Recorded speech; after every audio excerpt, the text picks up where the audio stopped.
अस्सलाम वालेकुम वरहमतुल्लाहि वबरकातुहू। ये गोल्डन लेक्चर है डिफरेंशियल इक्वेशन का। गोल्डन लेक्चर, इसमें हम इसकी समरी देखते हैं पूरी डिफरेंशियल इक्वेशन की। तो स्टूडेंट, डिफरेंशियल इक्वेशन में पूछे जाने वाले जो क्वेश्चन हैं, सबसे पहली बात ये होती है कि डिफरेंशियल इक्वेशन की क्या डेफिनेशन होती है। तो इसका आंसर ये है कि डिफरेंशियल इक्वेशन वो इक्वेशन होती है जिसमें डेरिवेटिव वाली टर्म आए। फिर इसके बाद दूसरा क्वेश्चन है डिफरेंशियल इक्वेशन की कितनी टाइप्स हैं। तो आप कहते हैं दो टाइप्स हैं। एक टाइप को हम कहते हैं पीडीई और दूसरी को ओडीई कहते हैं। पीडीई वो होती है पार्शियल डिफरेंशियल इक्वेशन जिसमें एक से ज़्यादा इंडिपेंडेंट वेरिएबल हों, और ओडी वो होती है जिसमें एक ही इंडिपेंडेंट वेरिएबल हो। तो इसमें जैसे यहाँ पे देखें तो पार्शियल डिफरेंशियल इक्वेशन में इंडिपेंडेंट वेरिएबल की तादाद 2 है, और इसमें जो इंडिपेंडेंट वेरिएबल है वो एक ही है। यहाँ पे देखें y और x दो इंडिपेंडेंट वेरिएबल हैं। बाकी स्टूडेंट, डिपेंडेंट वेरिएबल जो हैं वो दोनों में ज़्यादा भी हो सकते हैं। उसके बाद ये है कि स्टूडेंट, हमारा क्वेश्चन ये है कि डेरिवेटिव को लिखने के कितने तरीके हैं। तो हम कहते हैं कि डेरिवेटिव को लिखने के 4 तरीके हैं। एक तो लेबनीज़ नोटेशन यानी इस फॉर्म में लिख सकते हैं, दूसरा प्राइम नोटेशन यानी प्राइम डाल के, तीसरा जो होता है हमारे पास डॉट नोटेशन यानी इसके ऊपर नुक्ता डाल सकते हैं, और चौथी फॉर्म जो होती है सबस्क्रिप्ट नोटेशन होती है। उसके बाद है आर्डर के लिहाज से कितने हिस्सों में इसको क्लासीफाई किया गया है। तो एक होती है, हम कहते हैं first order differential equation, second order, third order, इस तरीके से। फिर उसके बाद नेक्स्ट क्वेश्चन होता है स्टूडेंट, वो ये है कि लीनियर डिफरेंशियल इक्वेशन और नॉन लीनियर में क्या फ़र्क होता है। तो इसका जवाब ये है कि नॉन लीनियर वो होती है जिसमें जो डिपेंडेंट वेरिएबल हो उसकी टर्म डेरिवेटिव वाली किसी टर्म के साथ मल्टीप्लाई हो रही हो, या उसका वो एक्सपोनेंशियल की फॉर्म में मल्टीप्लाई हो रही हो, तो उसको हम कहते होते हैं स्टूडेंट कि वो नॉन लीनियर होती है। और दूसरी नॉन लीनियर की ये भी बात होती है कि डेरिवेटिव वाली टर्म के ऊपर अगर कोई पावर आ जाए, जैसे यहाँ क्यूब लिखा हुआ है, तो इसको भी हम नॉन लीनियर कहते हैं। अगर इसके ऊपर क्यूब ना हो और साथ में अगर वाई वाली कोई टर्म मल्टीप्लाई ना हो रही हो, तो उसको स्टूडेंट लीनियर कहते हैं। नेक्स्ट है हमारे पास है क्लासिफिकेशन जो है लीनियरिटी के लिहाज से। अब आपको ये पता है लीनियर और नॉन लीनियर का। अच्छा, इसके बाद अगला क्वेश्चन ये पूछा जाता है कि सोल्यूशन ऑफ ओडी क्या है। तो स्टूडेंट, आप ये जवाब देते हैं कि जब हम डिफरेंशियल इक्वेशन को हल करते हैं तो उसका जो रिज़ल्ट आता है वो उसका सोल्यूशन होता है, अगर वो उस इक्वेशन को सेटिस्फाई करे तो। अब बात ये होती है कि स्टूडेंट, क्वेश्चन ये पूछा जाएगा कि सोल्यूशन ऑफ जो ओडी है वो अलजेब्रिक सोल्यूशन से किस तरह उसमें फ़र्क है। तो इसका जवाब ये होता है स्टूडेंट के जो डिफरेंशियल इक्वेशन का सोल्यूशन होता है वो कोई फ़िक्स वैल्यू नहीं होता, वो खुद एक फंक्शन होता है, और उसके साथ एक कंडीशन दी होती है, यानी एक इंटरवल दिया होता है जिसके अंदर वो सोल्यूशन कंटिन्यू हो। इसके बाद है स्टूडेंट, नेक्स्ट है हमारे पास है इसके बाद हम आते हैं verification of a solution. Solution की वेरिफिकेशन कैसे करते हैं। तो स्टूडेंट, हम ये कहते हैं कि हम लेफ़्ट हैंड साइड में भी सोल्यूशन की वैल्यू पुट करते हैं, राइट हैंड साइड में भी पुट करते हैं। अगर दोनों साइडें इक्वल हों तो उसको सोल्यूशन को कहते हैं कि सोल्यूशन वेरीफाई कर गया है। नेक्स्ट है हमारे पास प्रीवियस सोल्यूशन क्या होता है। तो इसका ये आंसर है स्टूडेंट कि दोनों साइडों पे अगर डिपेंडेंट वेरिएबल की जगह ज़ीरो रखें तो दोनों साइडें इक्वल आ रही हूँ तो इसको ट्रिवियल सोल्यूशन कहते हैं। उसके बाद है स्टूडेंट, सोल्यूशन कर्व क्या होती है। तो इसका आंसर ये है कि सोल्यूशन कर्व इसको कहते हैं कि जब डिफरेंशियल इक्वेशन को हल करते हैं उसका जो सोल्यूशन आता है उससे हम एक कर्व ड्रा करते हैं, उसको सोल्यूशन कर्व कहते हैं। उसके बाद है यहाँ पे हमारे पास है एक्सप्लिसिट और इम्प्लिसिट सोल्यूशन क्या होता है। स्टूडेंट, अगर हम एक सोल्यूशन डिफरेंशियल इक्वेशन को हल करें और उसका जो रिज़ल्ट आता है उसका ग्राफ ड्रा करें, और ग्राफ ड्रा करने के बाद अगर एक वर्टिकल लाइन ड्रा करें और वो लाइन एक ही पॉइंट से उसको काट कर रही हो, तो वो उसका जो सोल्यूशन होता है वो एक्सप्लिसिट होता है। और जैसे सर्कल बन गया तो इसको ऐसे वर्टिकल लाइन ड्रा करें तो वो 2 पॉइंट पे काट करती है, तो ऐसे सोल्यूशन को हम लोग इम्प्लिसिट सोल्यूशन कहते हैं। नेक्स्ट है स्टूडेंट हमारे से फैमिली ऑफ सोल्यूशन क्या होता है। तो हम ये कहते हैं स्टूडेंट कि जब हम डिफरेंशियल इक्वेशन को सॉल्व करते हैं तो उसमें कांस्टेंट आते हैं। अगर वो सेकंड ऑर्डर की डिफरेंशियल इक्वेशन होगी तो उसमें 2 कांस्टेंट आते हैं, थर्ड ऑर्डर की होगी तो 3 कांस्टेंट।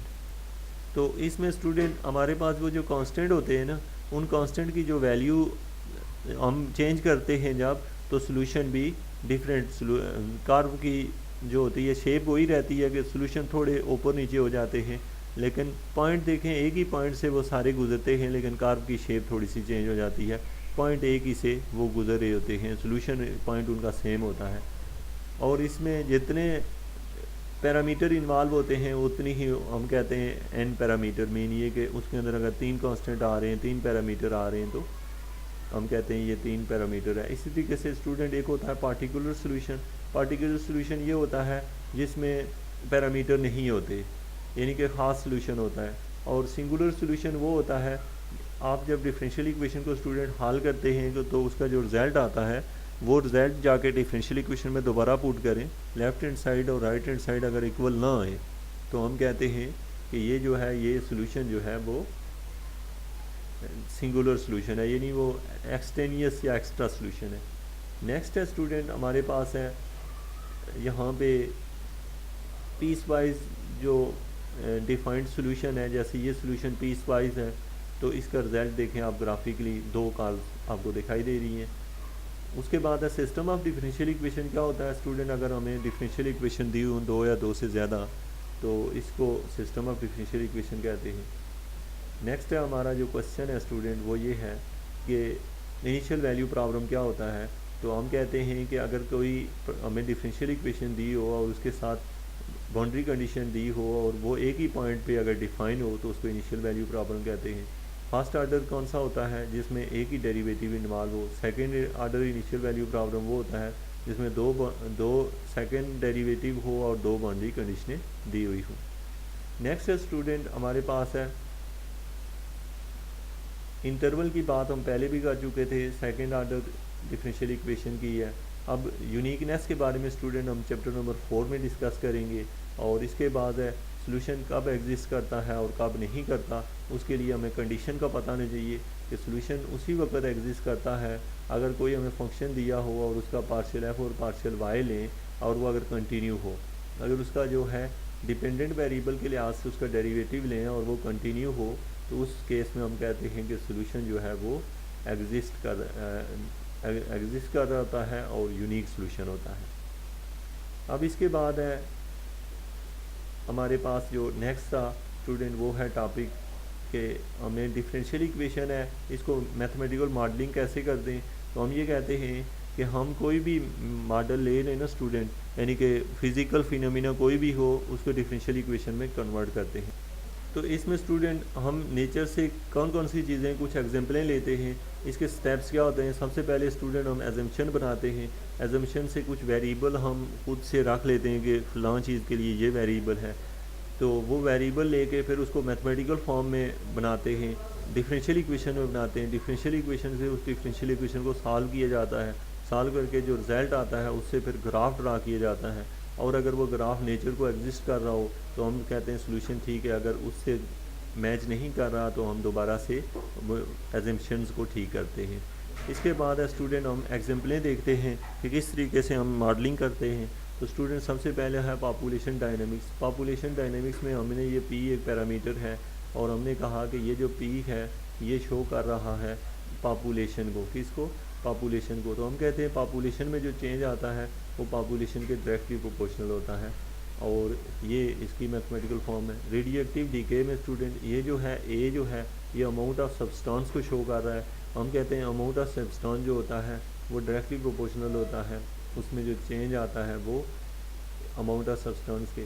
और सबसे ख़ास बात हमने यहाँ पे ये देखी है स्टूडेंट के दोनों डिफरेंशियल इक्वेशन सेम है, यानी कि मुख्तलिफ़ किस्म के नेचर में जो फिनोमेना पाए जाते हैं वो उनका जो डिफरेंशियल इक्वेशन होती है वो एक जैसी भी हो सकती है। तीसरी बात है स्टूडेंट के न्यूटन लॉ ऑफ कूलिंग या वार्मिंग देखें। न्यूटन लॉ ऑफ कूलिंग या वार्मिंग ये कहता है कि ये जो टेम्परेचर टी है ये स्टूडेंट किसी बॉडी का इनर टेम्परेचर है और जो टी एम है ये सराउंडिंग टेम्परेचर है। तो हम कहते हैं कि इनर टेम्परेचर जो होता है डायरेक्टली प्रोपोर्शनल होता है rate of change of these two temperature.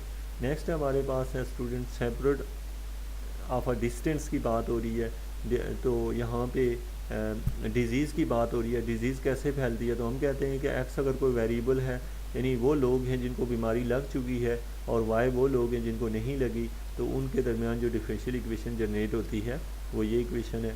Next है केमिकल रिएक्शन की बात करें स्टूडेंट, तो उससे हम जो इक्वेशन बनाते हैं ये है हमारे पास, और एक्स यहाँ पे अमाउंट ऑफ सब्सटेंस को शो कर रहा है, ठीक है, और अल्फ़ा और बीटा यहाँ कांस्टेंट है। इसी तरीके से स्टूडेंट मिक्सचर के लिए ये है कि आप सपोज़ ये कर रहे हैं, नमक डाल रहे हैं पानी के अंदर, तो किस रेट से वो उसके अंदर शामिल होगा, उसके लिए हमने ये इक्वेशन पढ़ी कि dA/dt is equal to R in mean यहाँ पे इनपुट रेट ऑफ साल्ट है और ये आउटपुट रेट ऑफ साल्ट है। नेक्स्ट स्टूडेंट आप लोगों ने देखी ड्रिंकिंग ऑफ टैंक, उसके लिए ये टेरेस्कोलन लॉ है, उससे ये इक्वेशन बनाई गई है। इसी तरीके से स्टूडेंट ये है सीरीज़ सर्किट। सीरीज़ सर्किट में बस आपको ये पता नहीं चाहिए कि इंडिकेटर की डिफरेंशियल इक्वेशन ये क्या है। रजिस्टर को हम इस तरह लिखते हैं और कैपेसिटर को यूँ लिखते हैं। तो जब हम यहाँ पे इनको सम करते हैं तो ये हमारे पास एक रिज़ल्ट आता है, जो कि आप इसको देख सकते हैं यहाँ पे है किरचॉफ रूल से। तो नेक्स्ट है हमारे पास स्टूडेंट एक और एग्जांपल है फॉलिंग बॉडीज़ जो हैं। फॉलिंग बॉडीज़ के लिए हम ये इक्वेशन यानी F is equal to M A या F M A is equal to minus M G, यानी कि कोई चीज़ नीचे की तरफ जब गिर रही होती है, ये जो स्टोन है यहाँ से गिर रहा है, तो उस केस में जो डिफरेंशियल इक्वेशन है वो ये है। इसी तरीके से falling bodies and air resistance की बात करें, उसमें भी हमें डिफरेंशियल इक्वेशन हेल्पफुल रहती है। उसके बाद है सस्पेंस केबल जो होती हैं स्टूडेंट, हम देखते हैं दो जो पोल्स लगे हैं उनके दरमियान जो केबल सबसे सस्पेंड होती है, उनकी सस्पेंडेड्स को भी हम डिफरेंशियल इक्वेशन से देख सकते हैं। तो ये था स्टूडेंट हमारा पहला चैप्टर, उसकी समरी थी। आप अगर इंटरव्यू के लिए जाते हैं तो ये लेक्चर देखें। Thank you very much for watching education for all.